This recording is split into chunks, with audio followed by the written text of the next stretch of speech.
How's it going, guys? So today in the PhantomCave YouTube channel, I'm back in the recording chair today, and today we're going to be having a look at three old stories, complete Phantom classics. So this is a 100-page collector's replica done back in 1989, and the stories we're having a look at today are Little Thomas from 1937 to 1938, The Prisoner of Himalayas, that is from 1938, and Adventure in the Glaciers. I'll do that again. Adventure in the Glaciers, 1938. And this, as I said, came out in 1989, back when Jim Shepard was such a great person in 1989. That's why he did these sort of comics, to get us where we need. And I will mention this once. I will mention it twice, probably. These three classic Phantom stories are basically in the newspaper when it was getting run back in 1937. They were consecutive publications, so they went from 1:37 to the next one, to the next one. Or, like, if you can tell what I'm trying to say, you'll get what I'm trying to say. So this is Little Thomas. I hadn't really read the full script, so this book was pretty damn good. You may be asking where I got this book, where have I gone to get this 1989 comic? Well, I actually got this off a guy in my hometown, and he has probably more than 400 comics, Phantom comics, from his collection, and I'm going to try and get some more of them in the couple months' time. But yeah, these stories, the story obviously by Lee Falk, and if you can tell, art by Ray Moore, one of the first ever artists with Lee Falk. And I will point this out before going into the story. This actual story is actually, I think, maybe the fourth or third actually story which ran in the papers back in those days. So, Little Thomas, who is this guy? Who is this little person? Where did he come from? And why is he a white-skinned person? Why is he in a native tribe? Why is he trying to be making out like he's a savage person? He's not. He's not. It's just that the Phantom works out that there's been a murder when this little guy was coming to life, was born. But his father, spoiler alert, his father gets murdered on a boat to go back to London, right? And I'd guessed this. I sort of guessed it, sort of didn't guess it at the moment, but it's a lot of these stories in Phantom Comics right now are very predictable. You know what's going to happen. You know which one the villains, but sort of not in this story, that you don't really get to know who the villains are, but it may have been because I hadn't read the story before. I hadn't known the story that well. But, yeah, it's just that. So then, after they are gone from Bengali, they go on the boat. They then go to the London. Phantom tries and figures everything out. Little Thomas gets a tutor, an English tutor, and the Phantom then kidnaps the wife of Fred, which Fred is, he's sort of the mastermind, but not, if you get what I'm saying. But, yeah, he's He's very a panic attacked person. We'll say that right now. He's a very panicked person. And I'll say this one more time. These comics are from the late 19, mid-30s, but they're still pretty good stories. They're very, very good stories. I very much enjoyed them, especially the next one that's coming up real soon. This story, it's like Jim Shepard said in the publication notes.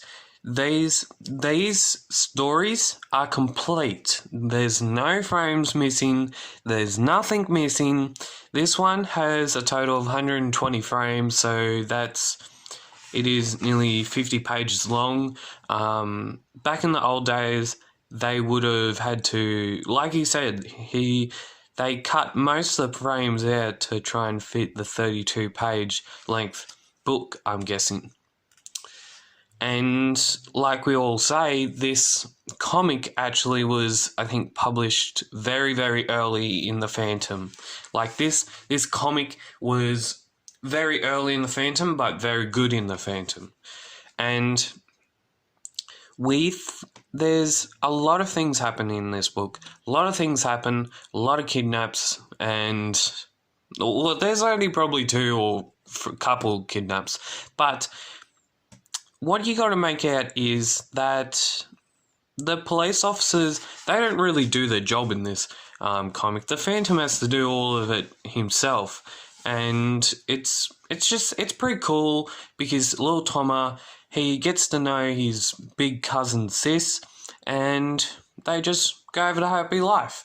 And I was actually thinking, they could make a very, very good sequel out of this story. Now, I've got plans. I've got plans for a sequel. If I can write it, I'll write it, but I have a good story for that, the sequel for that comic. I am hoping I can write it, but I don't think I will have time. So we're going into the adventures in the second story, 1938. So this story, Diana's mother, Diana's mother plays, throughout the history of the Phantom, she is probably the only person in the Phantom's family that before Diana and the Phantom got married, Diana's mother was not happy with them getting married and how they would spend the rest of their life. When they could have got Diana could have got a normal person, not adventurer, and yeah, that I love this story, and yeah, it's just so good. Because when the Phantom, he stops the marriage, he carries out the Diana of the church, and then has to go on a secret mission to rescue the Maharaja of Barogar. That's all the story is the Maharaja Barogar. He's basically rescuing him, and then there's 2 things that happen in the story. There's one thing where we don't know where the young prince is, and then there's another thing where we don't know where the Maharaja is of the capital, and that's pretty awkward, I guess. But you got to watch out for this guy over here. He's the main villain in this comic, and yeah, because this is based up in Himalayas or something, there's a lot of snow, and I love the snow action scenes in this comic. There's, in the old stories, right, there's a lot of humor in these old stories that when I was reading them, I had a bit of a chuckle to myself on how Lee Falk had scripted this. So one example is, look at this. You may not know. Is it the Phantom? No, it's not. is the gun poking at a snowman. How funny is that? How funny is that? And then the Phantom jumps at the snow. That's so good. So gold. Golden Leaf Folk there. Golden Leaf Folk. Adventures in the Glaciers. The last story. So this story, I worked out, goes for like 11 or 10 pages. And it's not what you call a very long Phantom story. It's very short, I guess. But, very short, I guess, but I don't really think it was much of a publishing comic back in those days. You may disagree with me, but I don't think there's much of there. But again, the mother is trying to intercept their relationship with the Phantom and the Diana, trying to intercept it, and that's never going to work out that great for her. And we leave it there where the Phantom is thinking, Diana doesn't want me, I'll go back to Bengali. Yeah, that's how we do it, folks. In the Phantom Cave YouTube channel, we end it like that.